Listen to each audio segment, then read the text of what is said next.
So before I get into this video, I just want to give a quick shout out to my good friend Dean over at Vinny Corleone 62. Check out his channel if you haven't for what I honestly believe are the best vlogs on YouTube. He's just a really nice guy, very passionate about gaming as well. And the reason I'm shouting him out is because he actually gave this game to me as a gift.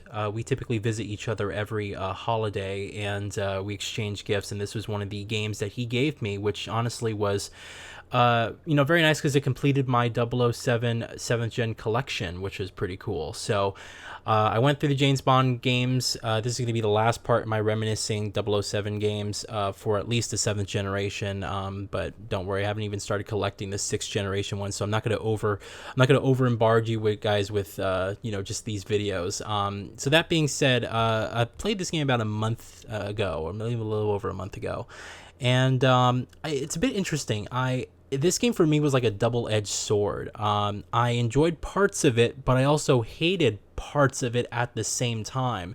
And I think it's because this game is just frustrating in the fact that it does things actually much better than GoldenEye 007. And the reason I'm going to be actually bringing up GoldenEye 007 Reloaded a lot is because this game is built off of that game's framework, right? It's like the same engine, the same design assets, and they sort of went in there and kind of built this game off of the foundation of GoldenEye 007 Reloaded.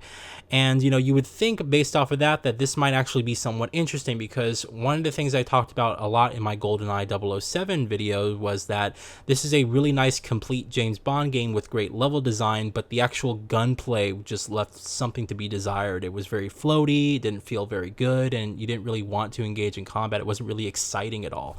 Immediately apparent for me when I started playing this game was just how much better the combat felt overall.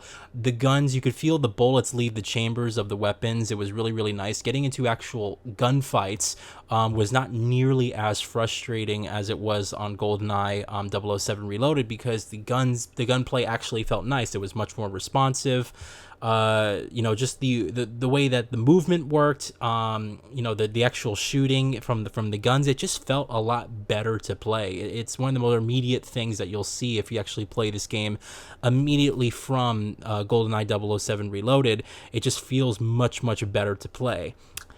That being said, this also comes at the cost of some things that unfortunately it doesn't build upon. And one of the most frustrating things, in fact, I'm going to say that it was the most frustrating thing for me when I played this game, was just how terrible the level design is. You would think, building off of GoldenEye 007 Reloaded, which offered a lot of paths for stealth, a lot of different unique areas to explore, that you would think that going into this game that they would have built on top of that and implemented on that and made this much more interesting. It isn't.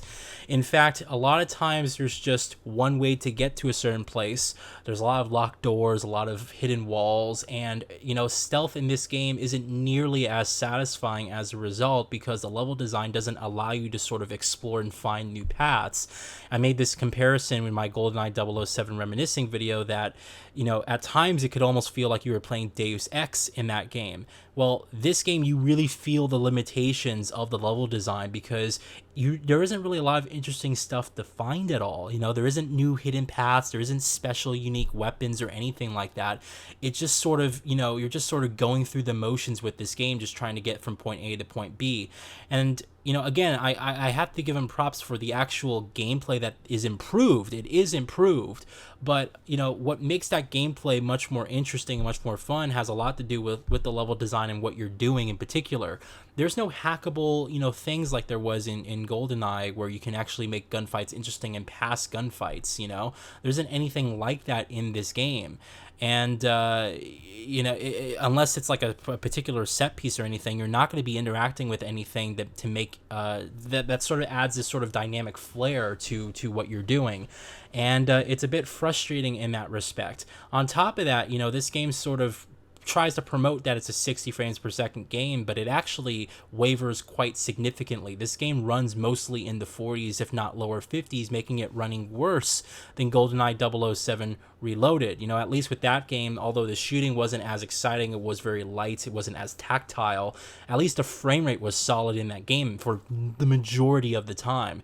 In this game, it's just waving all over the place, and on top of that, it's really, the reason that is the case is because they do try to push the visuals a little bit more. They tried to go for a more realistic world and sort of palette with this game. So there's a lot more fine detailed textures. The lighting is trying to, sort of look more realistic and less stylized, and GoldenEye sort of didn't look too bad because it went for an art direction. Again, it was built around the limitations of the Wii at that time.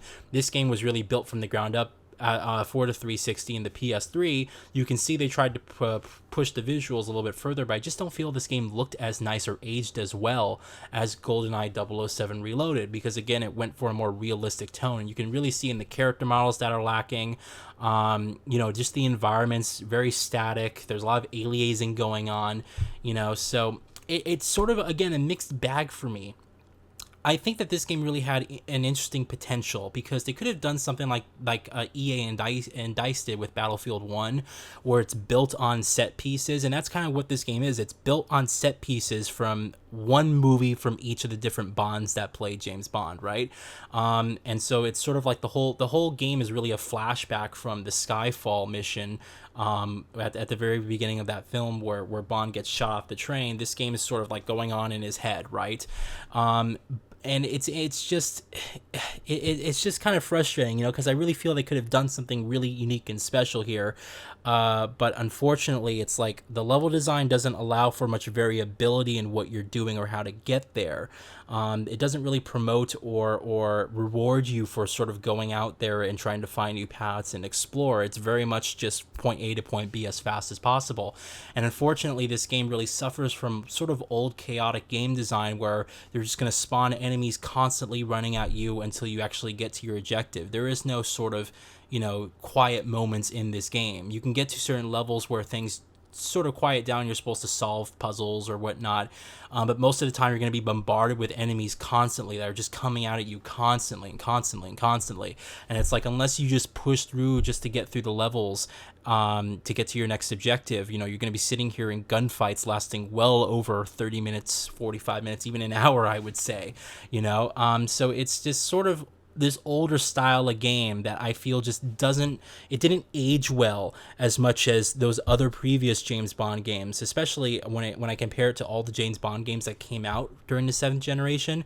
This honestly is the worst one. Again, I feel like it's an improvement over GoldenEye's gameplay, and you honestly can feel that, immediately. It's really apparent that they kind of went in there and made this game very snappy, very satisfying to play. And so when you get in those gunfights, it's like, great, you feel equipped. There's a little bit of tension. They have like a cover system as well, so the game's competent in that respect. It's much more exciting than GoldenEye, but GoldenEye has that great level design. GoldenEye has that complete storytelling. When I look at like something like Bloodstone, I'm like, all right, it's a boring ass story, but it's a complete story.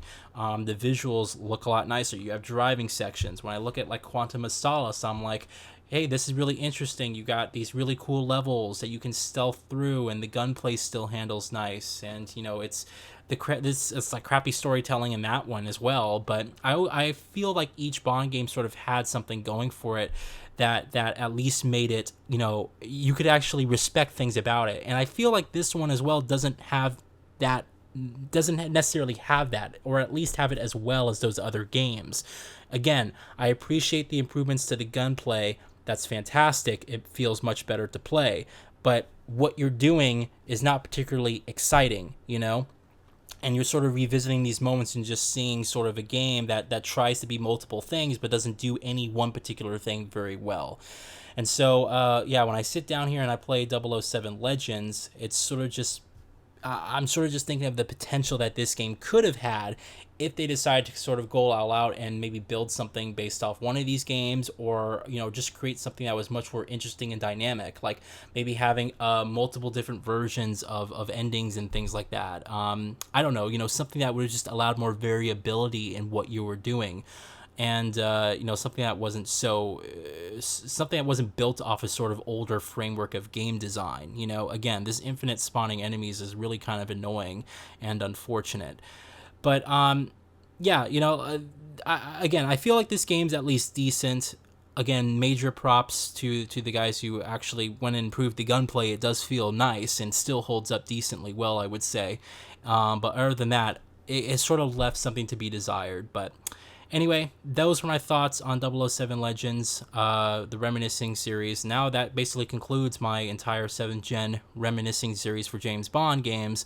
So we'll be taking a look, I guess, at the other James Bond games much later down the line. But yeah, let me know what you guys think if you played this game. And if not, hope you guys enjoyed this video. Thanks.